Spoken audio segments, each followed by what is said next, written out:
ان الحمد للہ نحمده ونصلی علی رسوله الکریم اما بعد اعوذ باللہ السمیع العلیم من الشیطان الرجیم من ہمزہ ونفخہ ونفثہ بسم اللہ الرحمن الرحیم۔ ربنا اے ہمارے رب لا تجعلنا نہ تو بنانا فتنة آزمائش للذین ان لوگوں کے لیے کفروا جنہوں نے کفر کیا، واغفر لنا اللہ تو ہمیں معاف کر دے، ربنا اے ہمارے رب انک انت العزیز الحکیم بے شک تو غالب ہے حکمت والا ہے، لقد کان لکم فیہم بے شک البتہ یقیناً ہے اس میں اسوۃ حسنہ بہترین نمونہ، لمن کان اس بندے کے لیے یرجو اللہ والیوم الآخر جو امید رکھتا ہے اللہ سے اور آخرت کے اللہ کی ملاقات کی امید رکھتا ہے، آخرت کے دن کی امید رکھتا ہے، ومن یتولی جو بندہ منہ موڑے گا فإن اللہ هو الغنی الحمید بے شک اللہ تعالیٰ تعریفوں والے اور بے پرواہ ہیں۔ عسى اللہ ان یجعل قریب ہے کہ اللہ بنا دے بینکم تمہارے درمیان و بین الذین اور ان لوگوں کے درمیان عادیتم جن سے تم دشمنی رکھتے ہو منہم ان میں مودت کہ تم یہ سمجھتے ہو کہ ہم تھوڑے ہیں، ہو سکتا ہے کہ کوئی کافر اللہ ان کو اسلام کی توفیق دے اور تمہارے وہ دوست بن جائیں، اور فتح مکہ کے بعد ایسے ہی ہوا، فوج در فوج لوگ اسلام میں آئے، واللہ قدیر اللہ اس بات پر قادر ہے، واللہ غفور الرحیم اور اللہ معاف کرنے والا رحم کرنے والا ہے۔ لا ینہاکم اللہ نہیں منع کرتا تم کو عن الذین ان لوگوں سے لم یقاتلوکم جنہوں نے نہیں قتال کیا تم سے فی الدین دین کے بارے میں، دین کی وجہ سے انہوں نے تمہارے ساتھ دشمنی نہیں کی، ولم یخرجوا من دیارہم تمہیں تمہارے گھروں سے بھی نہیں نکالا، ان تبروہم وتقسطوا الیہم کہ تم ان کے لیے بھلائی کرو اور ان کے ساتھ انصاف کرو، ان اللہ یحب المقسطین کہ بے شک اللہ تعالیٰ محبت کرتے ہیں انصاف کرنے والوں سے۔ یہ وہ کافر ہیں جو مسلمانوں سے صرف مسلمان ہونے کے ناطے سے بغض اور عداوت نہیں رکھتے، یعنی نیوٹرل، وہ دنیاوی اعتبار سے جو ہے لین دین رکھتے ہیں، فائدہ مل رہا ہے تو ان کو دوستی رکھتے ہیں، اس لیے ان کے دل میں دشمنی نہیں ہے کہ یہ مسلمان ہیں، اور نہ ہی ان کے ساتھ اچھے تعلقات رکھنے کی شرط یہ ہے کہ انہوں نے وہ تمہارے دین کی وجہ سے تم سے نفرت نہ کریں، اور تمہارے دشمن جو دین کی وجہ سے تم سے نفرت کرتے ہیں ان کے ساتھ ملیں بھی نہ، ان کی مدد بھی نہ کریں، ٹھیک ہے۔ اور تیسری شرط یہ ہے کہ وہ انہوں نے تمہیں اپنے ملکوں سے نکالا بھی نہ ہو، ٹھیک ہے۔ اگر یہ نہیں کیا تو پھر ان کے ساتھ اچھا سلوک کر سکتے ہو تم۔ ان اللہ یحب المقسطین اللہ انصاف کرنے والوں سے محبت کرتا ہے۔ لیکن پھر بھی یاد رکھیں الکفر ملت واحدہ، کفر ایک ملت ہے، دنیاوی اعتبار سے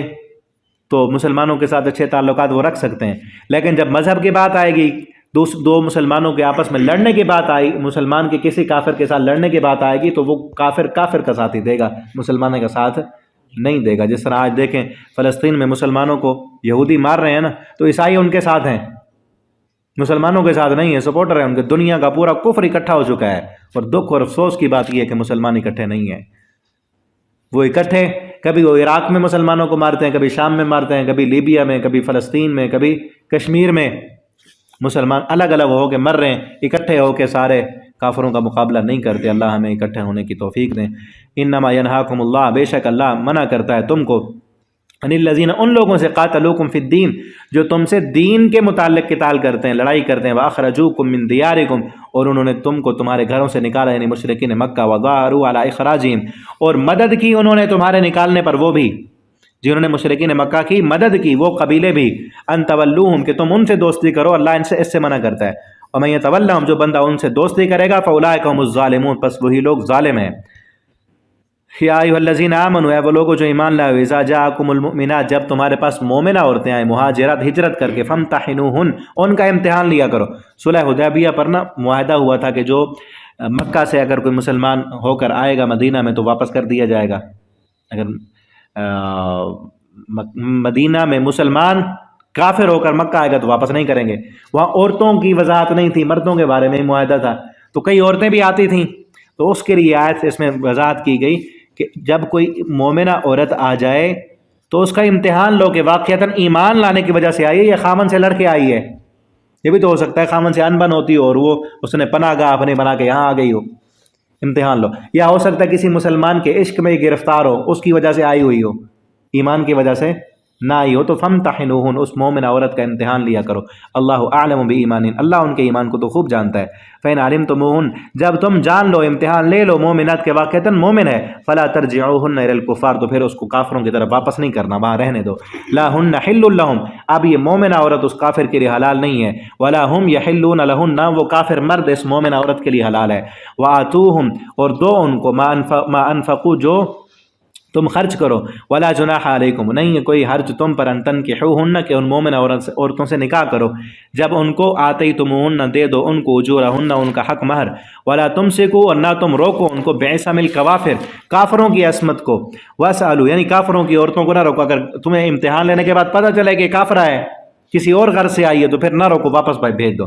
واسألوا، اور سوال کرو ان سے، ما انفقتم، جو تم نے خرچ کیا، ولیسألوا ما انفقوا، اور چاہیے کہ وہ لیں جو تم نے خرچ کیا، ذالکم حکم اللہ، یہ اللہ کا حکم ہے، یحکم بینکم، وہ تمہارے درمیان فیصلہ کرتا ہے، واللہ علیم حکیم، اور اللہ جاننے والا حکمت والا ہے، وَإِن فَاتَكُمْ شَيْءٌ مِّنْ أَزْوَاجِكُمْ، اور اگر چلی جائے کوئی چیز من ازواجکم، تمہاری بیویوں سے، الی الکفار، کافروں کی طرف، یعنی مومنہ عورت کافر بن کے وہاں چلی جائے، فعاقبتم، تو تم حاصل بدلہ لو ان سے، الذین ذہبت ازواجہم، جو تم نے خرچ کیا تھا اپنی بیویوں پر، یعنی تم نے حق مار دیا ہوا تھا، اب وہ چلی گئی، حق مار واپس لینا تھا، وہ واپس تو نہیں دیں گے کافر، تو اسی طرح کافروں کی جو عورت ادھر مومن بن کے آ جائے، تم بھی اس کا حق مار اب کافر کو واپس نہ دو، مثل ما انفقوا، مثل اس کے جو انہوں نے تم نے خرچ کیا، واتقوا اللہ، اللہ سے ڈرو، الذی انتم بہ مؤمنون، وہ ذات جس پر تم ایمان لانے والے ہو، یا ایھا النبی، اے نبی صلی اللہ علیہ وسلم، اذا جاءک المؤمنات، جب آئیں آپ کے پاس مومنہ عورتیں، یبایعنک، آپ کے پاس بیعت کرنے کے لیے، تو آپ بیعت کریں ان سے، عہد لیں، بیعت کا معنی ہوتا ہے معاہدہ لینا، اور اصل یہ بولا جاتا ہے ایک ہاتھ کو دوسرے ہاتھ پر رکھنا، لیکن مومنہ عورتیں جب آتی تو آپ صلی اللہ علیہ وسلم ان سے زبانی بیعت لیتے، لیکن کسی عورت کو ہاتھ نہیں لگایا آپ نے، ٹھیک ہے، اللہ اس بات پر، لا یشرکن باللہ شیئا، کہ وہ شرک نہیں کریں گی اللہ کے ساتھ، پہلا معاہدہ کیا کہ اللہ کے ساتھ شرک نہیں کریں گی، ولا یسرقن، چوری نہیں کریں گی، ولا یزنین، زنا نہیں کریں گی، ولا یقتلن اولادہن، اپنی اولاد کو قتل نہیں کریں گی، حمل نہیں گرائیں گی، ولا یاتین، اور نہیں آئیں گی ببہتان، اس بہتان پر، یفترینہ بین ایدیہن، جو افترا کرتے ہیں آپس میں ایک دوسرے کے پر، کہ الزام تراشی نہیں کریں گی، ولا وارجلہن، ان کے ہاتھ اور پاؤں جس کا افتراء کرتے ہیں، ولا یعصینک فی معروف، اور کسی نیکی کے کام میں وہ نافرمانی نہیں کریں گی، فبایعہن، جب وہ یہ بیعت کر لیں تو ان سے تم بیعت کرو، معاہدہ کر لیں تو تم بھی ان سے معاہدہ کر لو، ٹھیک ہے، اور حدیث میں بخاری شریف میں یہ وضاحت آتی ہے کہ وہ نوحہ نہیں کریں گی، جاہلیت والا، اپنے گریبان چاک نہیں کریں گی، بال نہیں نوچیں گی، واستغفر لہن اللہ، ہاں، واستغفر لہن اللہ، اور تم بخشش مانگو ان کے لیے اللہ سے، ان اللہ غفور الرحیم، بے شک اللہ تعالیٰ معاف کرنے والا، رحم کرنے والا ہے، یا ایھا الذین آمنوا، اے وہ لوگو جو ایمان لائے، لا تتولوا، تم نہ پھرو، قوما، اس قوم کی طرح، غضب اللہ علیہم، جن پر اللہ ناراض ہوا، قد یئسوا من الآخرہ، وہ مایوس ہو چکے ہیں آخرت سے، کما یئس الکفار من اصحاب القبور، جس طرح کافر قبر والوں سے مایوس ہو چکے ہیں، کہ یہ کافر لوگ آخرت سے مایوس ہیں، آخرت سے مایوس ہونے کا مطلب یہ ہے کہ انہیں یقین ہی نہیں ہے کہ مر کے اٹھنا ہے، امید ہی نہیں ہے، اور دوسرا کہ کافر قبر والوں سے کس طرح مایوس ہو چکے ہیں کہ انہیں کچھ نہیں ملتا، تو پھر وہ مایوس ہو کر واپس آ چکے ہیں، یا کافر قبر میں، جب قبر میں ہوتے ہیں تو عذاب دیکھ لیتے ہیں، اپنے اعمال کی کرتوت دیکھ لیتے ہیں، تو انہیں کسی قسم کی کوئی امید نہیں ہوتی کہ اب ہمیں عذاب سے چھٹکارا ملے گا۔ آگے انشاءاللہ ہم اگلے سبق میں پڑھیں گے، آپ ان اسباق کو آگے دوستوں کے ساتھ شیئر بھی کیا کریں تاکہ آپ کے لیے صدقہ جاریہ بنے، انشاءاللہ کل کے سبق میں آگے انشاءاللہ ہم پڑھیں گے۔ والسلام علیکم ورحمۃ اللہ وبرکاتہ۔